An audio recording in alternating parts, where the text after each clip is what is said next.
നാറ്റോയെ ആക്രമിക്കാൻ തങ്ങളില്ലെന്ന് Russian president Vladimir Putin പലതവണ പറഞ്ഞിട്ടും റഷ്യൻ ഭയം നാറ്റോയെ വിട്ടു പോകുന്നില്ല. അതിന് പ്രധാന കാരണം റഷ്യയുടെ കരുത്ത് എത്രത്തോളം ഉണ്ട് എന്നതിനെക്കുറിച്ചുള്ള അവരുടെ ഉറച്ച ബോധ്യം തന്നെയാണ്. ഇസ്രയേലിനെയും ഉക്രൈനെയും ആയുധങ്ങളും യുദ്ധവാഹനങ്ങളും നൽകി സഹായിച്ച് ഒടുക്കം അമേരിക്കയുടെ ആയുധശാല കാലിയായ സാഹചര്യത്തിൽ ആ ഭയം സ്വാഭാവികവുമാണ്. ഉക്രൈനിൽ സംഘർഷം തുടരുന്നുണ്ടെങ്കിലും 1.5 മില്യൺ സജീവ സൈനികർ എന്ന ലക്ഷ്യത്തിലെത്താൻ റഷ്യക്ക് വലിയ ബുദ്ധിമുട്ടുണ്ടാകില്ലെന്ന് യൂറോപ്പിലെ നാറ്റോയുടെ സുപ്രീം സഖ്യസേന കമാൻഡർ ക്രിസ്റ്റഫർ കവോലി അഭിപ്രായപ്പെട്ടതും അതേ കരുത്ത് മുന്നിൽ കണ്ടതുകൊണ്ടാണ്. American senate armed services committee ഹിയറിംഗിനിടെയാണ് US ആർമി ജനറൽ റഷ്യയുടെ സൈനിക ശേഷി വർദ്ധിപ്പിക്കാനുള്ള കഴിവ് വിലയിരുത്തിയത്. സൈനിക പരിശീലനത്തിനായി 1,60,000 പേരെ ചേർക്കാൻ ലക്ഷ്യമിട്ടുള്ള സൈനിക ക്യാമ്പയിൻ റഷ്യ ആരംഭിച്ചതിനെ കുറിച്ച് പരാമർശിച്ചുകൊണ്ടായിരുന്നു കവോലിയുടെ പ്രസ്താവന ഉണ്ടായത്. 1.5 മില്യൺ എന്ന ലക്ഷ്യം കൈവരിക്കാൻ റഷ്യക്ക് 2 വർഷങ്ങൾ മാത്രമാണ് വേണ്ടിവരിക എന്നും അദ്ദേഹം പറഞ്ഞു. ഉക്രൈൻ സംഘർഷത്തിനിടയിലും റഷ്യയുടെ സൈനിക വ്യാവസായിക ശേഷിയിലുണ്ടായ വർധനവും അദ്ദേഹം എടുത്തു കാണിക്കുകയുണ്ടായി. പീരങ്കി ഷെല്ലുകൾ, ക്രൂയിസ് മിസൈലുകൾ എന്നിവ നിർമ്മിക്കാനുള്ള കഴിവ്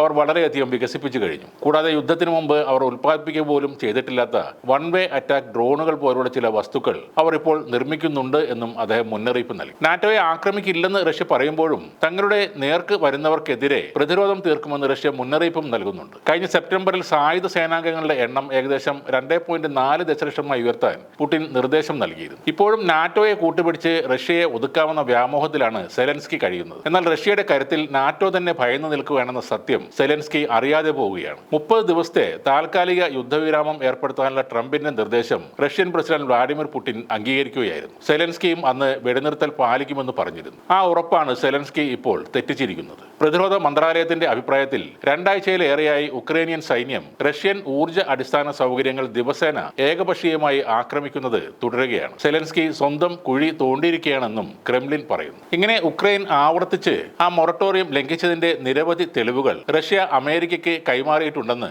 UN-ലെ റഷ്യയുടെ ഡെപ്യൂട്ടി പ്രതിനിധി ദിമിത്രി പോളിയാൻസ്കി റഷ്യ ടുഡേയോട് പറഞ്ഞിട്ടുണ്ട്. ഇനി ഉക്രൈനുമായി സമാധാനത്തിന്റെ മാർഗം സ്വീകരിക്കില്ലെന്ന് തന്നെയാണ് റഷ്യയുടെ നിലപാടുകൾ.